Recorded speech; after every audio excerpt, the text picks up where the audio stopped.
Primeran, B2, 126,15, joera berriak sukaldaritzan. Bueno, eta gero, 2008 izango omen da, hau ere ez da izu igual asko gustatuko, baina gastronomia asiatikoaren urtea. Ez da egit goruntz doan gastronomia asiatikoa. Haientzat edo guretzat? Guretzat izango. Haientzat behintzat goruntz indarra hartzen hemen, segurazki.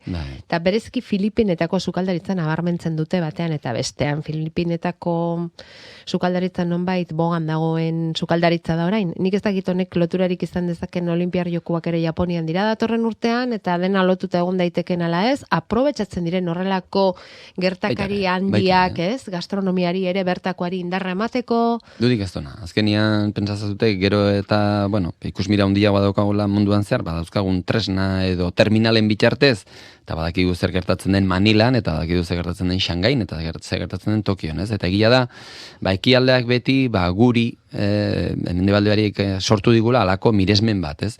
Eta egia da baita ere, elikaduraren aldetik, badauzkala bere abantailak edo, bueno, aurre hartuta datorkigula beintzatango sukaldaritza, milaka urtetatikan.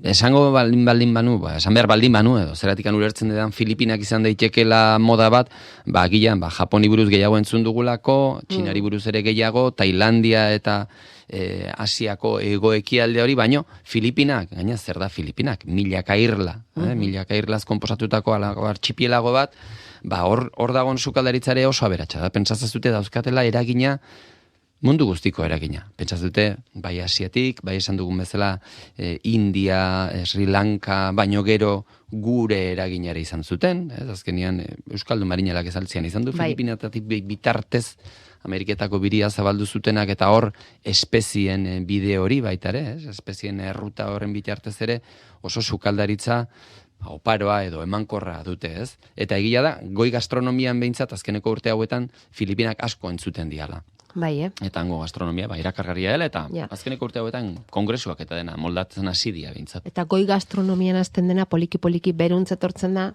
Eta bueno, horren adierazgarri badira baita ere gure inguruan geroz eta jatetxe asiatiko gehiago zabaltzen ari dira, eta ez, gure hirietara, gure burua herrietara ere erekitzen da.